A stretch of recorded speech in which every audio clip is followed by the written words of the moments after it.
বাংলাদেশ এবং পাকিস্তানের মধ্যকার টেস্ট সিরিজের শেষ ম্যাচ এবং এই ম্যাচটা নিয়ে বাংলাদেশের ক্রিকেট ভক্ত যারা রয়েছে তারা কিন্তু খুবই উত্তেজিত। কারণটা একটাই, এই ম্যাচটা যদি বাংলাদেশ জিতে তাহলে পাকিস্তানকে হোয়াইট ওয়াশ করা হবে এবং বাংলাদেশ এই ম্যাচ জয়ের খুব কাছে অবস্থান করছে। এখন প্রশ্নটা হচ্ছে অন্য জায়গায়। আজকে বাংলাদেশ কিন্তু প্রায় 40-45 ওভারের মতো খেলা খেলতেই পারে নাই বৃষ্টি এবং আলো স্বল্পতার জন্য।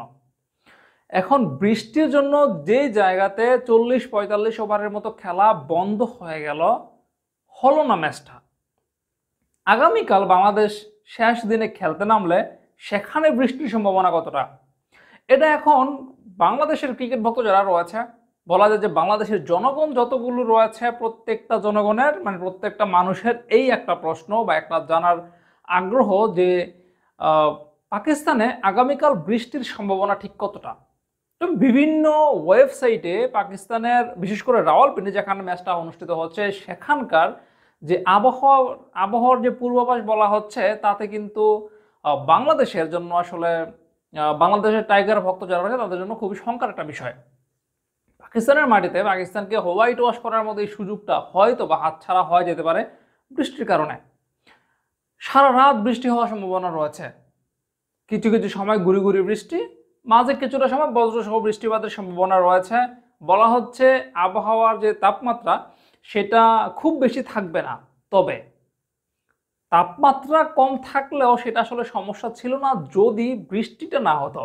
কিন্তু আবহাওয়ার পূর্বাভাসে যেটা বলা হয়েছে যে বজ্রসহ বৃষ্টিপাত হতে পারে এবং সেটা আগামীকাল যখন ম্যাচ চলাকালীন সময়টাতে বজ্রসহ বৃষ্টিপাত হতে পারে।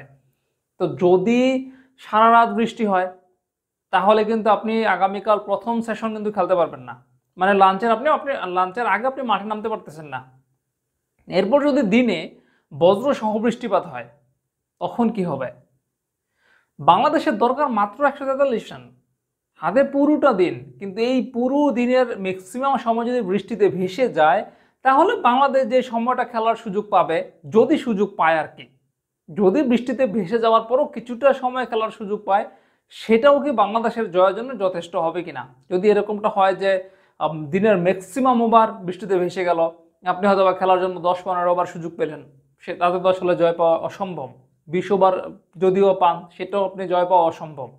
এরকমটা যদি হয়ে যায় তাহলে কিন্তু বাংলাদেশের জন্য আসলে এই ম্যাচের যে কাঙ্ক্ষিত যে ফলাফলটা সেটা কিন্তু পাওয়া সম্ভব হবে না।